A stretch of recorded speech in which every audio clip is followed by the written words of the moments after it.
For Canberra. Thank you, Deputy Speaker.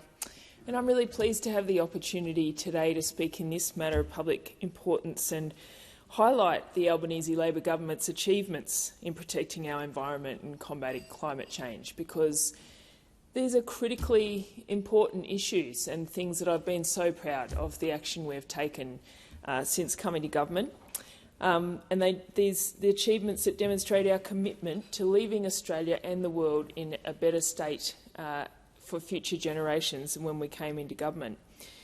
And it's a great honour to follow today the Assistant Minister for Climate Change and Energy, who's just been with the Minister for Climate Change and Energy at COP, representing Australia there. And I want to commend our leadership team for the vision that they have delivered and the transformative reforms that we've seen in this parliament and the even more ambitious policies on the horizon. Under this Labor government, Australia is undergoing an energy revolution. This year alone, 42% of our power will come from renewable energy, and by 2030, 82% of our energy grid will be made of renewables. And we had great news today that because of our actions, our legislated target of 43% reduction in emissions by 2030 is on track to be met. And these are not just numbers. This represents a cleaner, greener Australia than what we inherited 2 years ago when we came to government.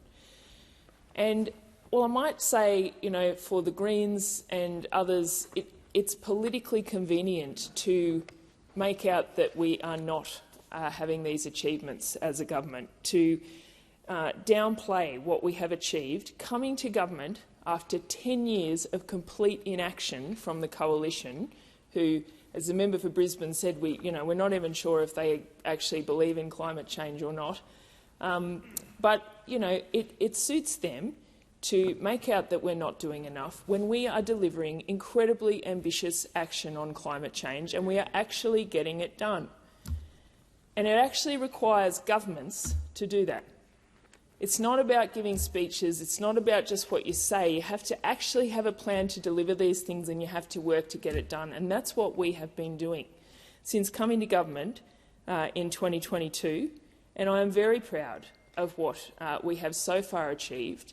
And as the member for Canberra, a community that is deeply engaged on this issue and understands the importance of urgent and ambitious action on climate, it is something that I will always advocate for us to take the strongest action that we can, and I have done. And as someone who, last term, we were in opposition, and it was just mind-blowing to be in here making a case for climate action with the previous government, who seemed to be doing nothing in the face of this crisis. The change from that to being in government and being able to talk about the things that we are doing, and seeing Minister Bowen fighting for these things and actually going beyond the things that we first promised, delivering ambitious action in many ways that are helping to set up Australia and the world for a better future.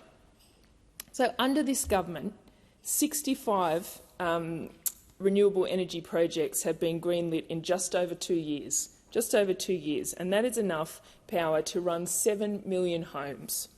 And we have another 130 projects in the pipeline.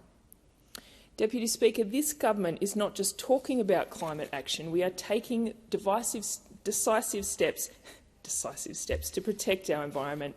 And for the first time in Australia's history, under the Minister for the Environment, this government has refused a coal mine project prioritising the preservation of our environment over short-term profits. The government is acting to protect our environment and act against climate change in every way. This energy transformation isn't happening overnight, but it is happening a lot quicker because of the actions of our government. We're making up for a lost decade of inaction under the coalition, and we've accomplished far more in our first term than the previous government did in 3. We've legislated strong new climate laws that compel big polluters to reduce emissions by 200 million tonnes by 2030, and that's the equivalent of removing 2/3 of cars from Australian roads. Now, these are things that the Greens won't talk about. It's not convenient for them to acknowledge that we are actually really making gains in this space. We are actually delivering things, because that is what Labor governments do. We are the party of the environment. We are the party that will always protect our natural environment and is taking the action we need on climate change. Time has expired. I give the